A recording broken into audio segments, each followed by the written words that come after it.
तो भाई, कैसे हो आप सब? आशा करता हूँ सब बढ़िया होंगे और स्वस्थ होंगे। तो आज जूनियर असिस्टेंट को उधेड़ देंगे एकदम, है ना? कि कब किस साल में कौन सी वैकेंसी आई थी, कब कब क्या कट ऑफ रही है, ठीक है। कंप्लीट बात कर देंगे जूनियर असिस्टेंट पे आज। फिर इसके बाद आपके मन में कोई डाउट नहीं रहेगा कि कितने पे क्या कट ऑफ जाएगी, हमें कैसे तैयारी करनी है और क्या करना है। ठीक। चलो, तो बिना टाइम वेस्ट करे शुरुआत करते हैं अपनी वीडियो की। भाई, जूनियर असिस्टेंट का आपको पता होगा भी हाल फिलहाल में वैकेंसी बढ़ी है ना?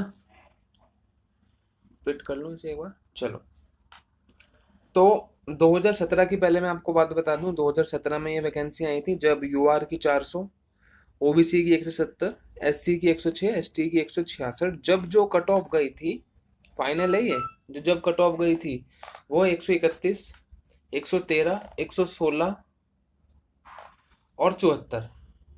फिर वैकेंसी आई 2018 में, जिसमें कि बहुत कम वैकेंसी थी क्योंकि पिछले साल ही बहुत बढ़िया वैकेंसी आ चुकी थी।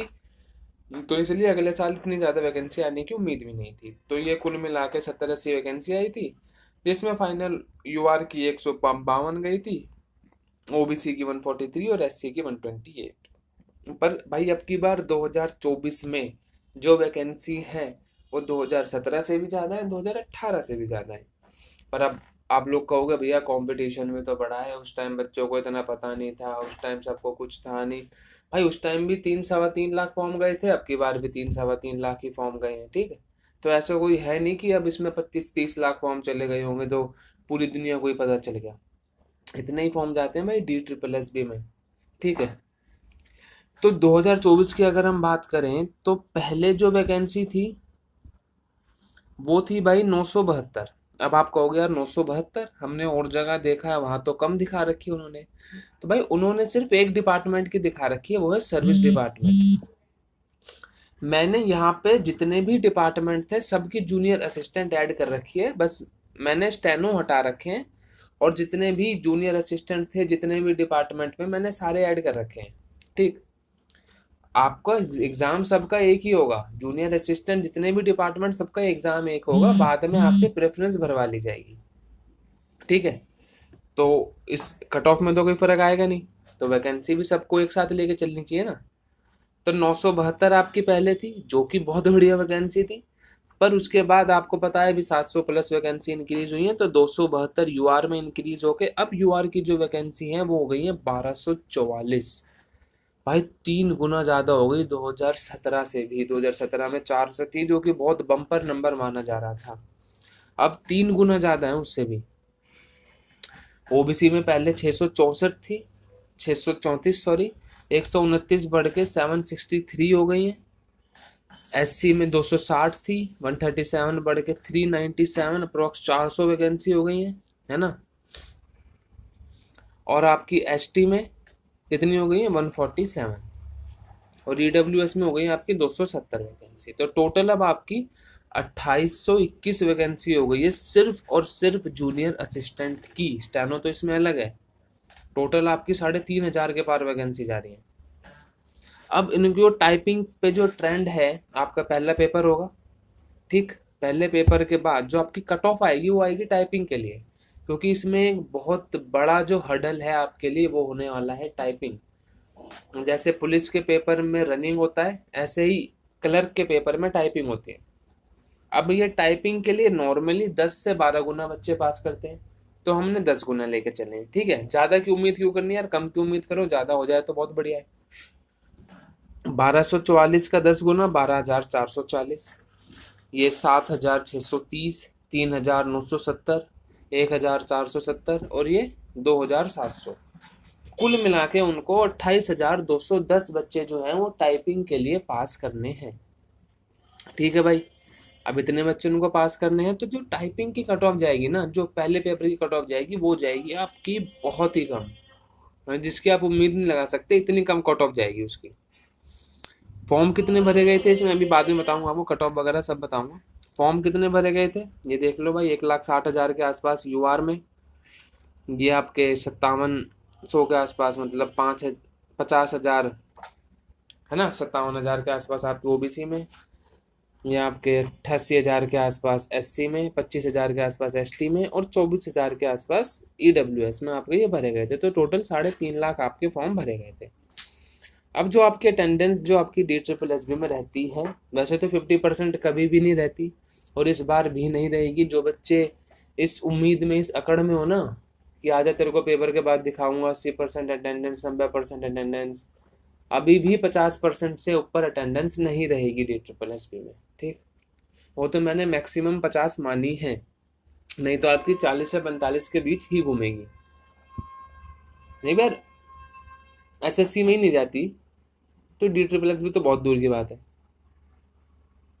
SSC में हद मार के 50-60% जाती है, जबकि वो ऑल ओवर इंडिया के सेंटर होते हैं। ये तो सिर्फ दिल्ली में सेंटर है, इसलिए इसकी की अटेंडेंस जो है वो कम जाती है। तो अगर हम इसका सबका आधा कर दें तो इतने बच्चे एग्जाम में अपीयर होंगे, है ना। ऐसे 80,000 के आसपास, ये 28,000 के आसपास, ये 43,000 के, 12,000 के और ये 12,000 के आसपास आपके टाइपिंग के लिए अपीयर होंगे। अब जो आपकी पर सीट जो आपका कंपटीशन बचा है वो है टाइपिंग के लिए। पर सीट जो आपका कंपटीशन बना टाइपिंग के लिए वो है 13 बच्चे का यूआर में, 7 बच्चों का ओबीसी में, 21 बच्चे का एससी में, 17 बच्चे का एसटी में और 19 बच्चे का ईडब्ल्यूएस में। देख रहे हो आप? अरे चला जा भाई, इतनी कम कंपटीशन वाली भर्ती आज के टाइम पे तो नहीं है।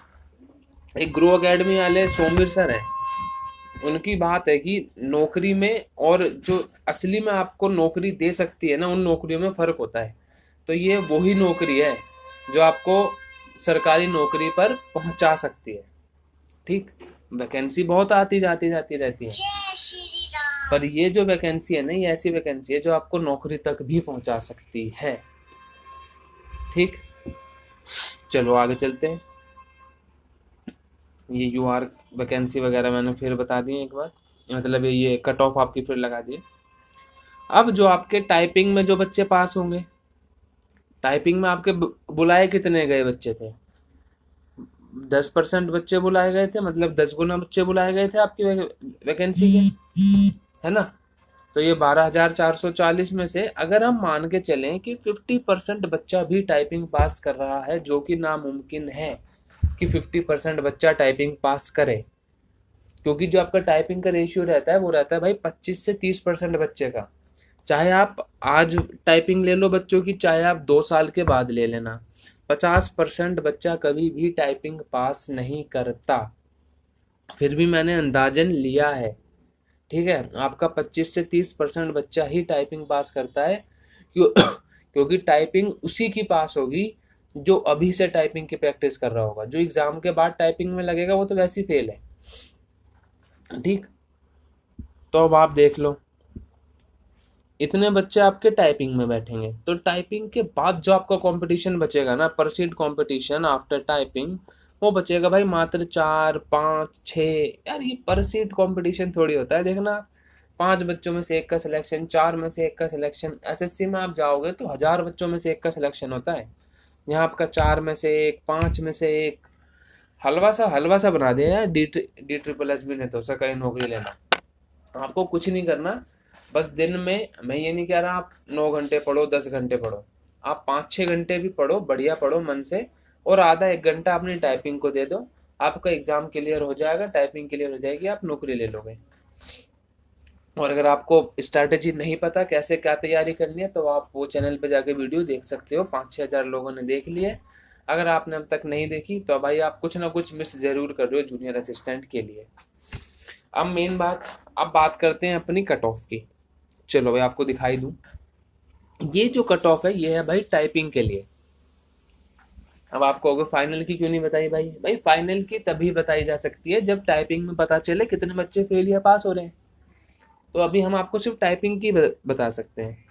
तो जनरल वालों के लिए 100 मतलब 105 से 110 के बीच में आपके टाइपिंग का कॉल हो जाएगा 100%। इससे ज़्यादा नहीं होगा, इससे कम पे ही हो जाएगा। ओबीसी वालों के लिए 95 से 100, SC ST और EWS वालों के लिए 90 से 95 नंबर पे आपका टाइपिंग के लिए आपको बुला लिया जाएगा। भाई अपनी टाइपिंग तैयार रखो, क्योंकि वहाँ टाइपिंग में बच्चे ऐसे गिरेंगे जैसे चींटियाँ गिरती है ना, कहाँ से पता नहीं कहाँ से गिरती हैं, पर जब जैसे चींटियाँ जैसे लाइन बना के जा रही हैं और आप उनके ऊपर कुछ नमक वगैरह गिर दो, कैसी सारी लाइन से गिरती हैं, ऐसे ही बच्चे लाइन से गिरेंगे टाइपिंग में। क्योंकि टाइपिंग इतनी इजी नहीं है जितनी बच्चे समझते हैं। अगर आप अभी से आधा एक घंटा टाइपिंग की प्रैक्टिस करोगे तभी जाके आप वहाँ पे कुछ कर पाओगे टाइपिंग में। क्योंकि आपको स्पीड 35 की चाहिए इंग्लिश में, फिर आपको एक्यूरेसी भी अच्छी चाहिए। तो भाई ये सारी चीज़ फंसती हैं और वहाँ जाके हाथ कांपते हैं टाइपिंग करने में, ताकि कोई चीज़ गलत ना हो जाए, है ना। चलो अपनी कट ऑफ देख लो। 105 से 110 ओबीसी यूआर, 95 से 100 ओबीसी, 90 से 95 SC ST EWS, इनकी सबकी 90 से 95 के आसपास ही घूमेगी। और अगर आप अब पूछो भाई फाइनल की भी बता दे, भाई फाइनल की अगर मैं बता दूं तो अगर 50 बच्चे टाइपिंग क्लियर कर लेते हैं ना, तो भी आपकी मात्र 10 से 15 नंबर अप होगी, बस इससे ज़्यादा अप नहीं होगी। और अगर 25-30% करते हैं तो वही 7-8 नंबर के आसपास आपकी ऊपर ऊपर ऊपर बढ़ेगी बस। भाई ये भर्ती बहुत बढ़िया है नौकरी लेने के लिए। अगर आपको दिल्ली सरकार में इस साल नौकरी चाहिए तो इस भर्ती को मत जाने देना, वरना ऐसा मौका मेरे हिसाब से तो आपकी ज़िंदगी में दोबारा लौट के नहीं आएगा। ठीक, चाहे इसमें कुछ भी हो, चाहे इसमें सैलरी क्या हो, कैसा भी काम हो, एक बार नौकरी पकड़ लेना। बाद में आपको कलेक्टर बनना है, आपको प्रधानमंत्री बनना है, वो बात की बात है। पर अभी एक लाइफ स्टेबल करने के लिए इस जॉब को पकड़ लेना। और ये जॉब पकड़ोगे कैसे? ये जॉब पकड़ी जाएगी जिस बच्चे की हिंदी, रीजनिंग, इंग्लिश पे अगर पकड़ है ना किसी बच्चे की, क्योंकि ये 3 सब्जेक्ट ऐसे हैं जिसपे आपके नंबर कट ही नहीं सकते यार, बहुत कम नंबर कटते हैं इसमें। अगर इसमें आपने पकड़ कर ली तो यही आपको 70-80 नंबर तो यही यही 3 सब्जेक्ट दिला जाएंगे। बाकी मैथ्स और वगैरह तो आपने जितनी भी आप प्रैक्टिस करोगे आपके 120, 30, 40 नंबर तो बहुत आराम से आ जाएंगे। बस अपनी मेहनत जारी रखो और सही वे में प्रैक्टिस करो। ये DSSS भी है, SSC नहीं है। इसके लिए SSC के प्रीवियस ईयर बिल्कुल भी प्रैक्टिस मत करना, नहीं आखिर में जाके पछताओगे। जोन सा बोर्ड एग्जाम लेता है उसी के प्रीवियस ईयर प्रैक्टिस करोगे तभी आपको आगे जाके फायदा होगा। ठीक, बाकी अगर किसी को कोई भी दिक्कत है तो चैनल पे जाके एक बार स्ट्रैटेजी वीडियो देख लेना, उसमें सारी चीज़ कंप्लीट मैंने डिटेल से बताई हुई है। उस वीडियो के बाद आपका कोई भी डाउट नहीं रहेगा। ठीक, तो चलो एंड करते हैं इस वीडियो को यहीं। अगर आपको वीडियो अच्छी लगी हो तो वीडियो को लाइक कर लेना, चैनल को सब्सक्राइब कर लेना, जैसे आप लोग कर ही रहे हो आजकल बहुत तेज़ी से। ठीक, तो चलो मिलते हैं फिर अगली किसी वीडियो में। भाई अगली वीडियो में वैसे मैं टाइपिंग के ऊपर सोच रहा हूँ बनाने की, क्योंकि टाइपिंग एक बहुत बड़ा हर्डल है इसमें। तो मैं सोच रहा हूँ कि एक वीडियो टाइपिंग पे बना दूँ ताकि बच्चों का वो डाउट भी क्लियर हो जाए। ठीक है, चलो मिलते हैं अगली वीडियो में।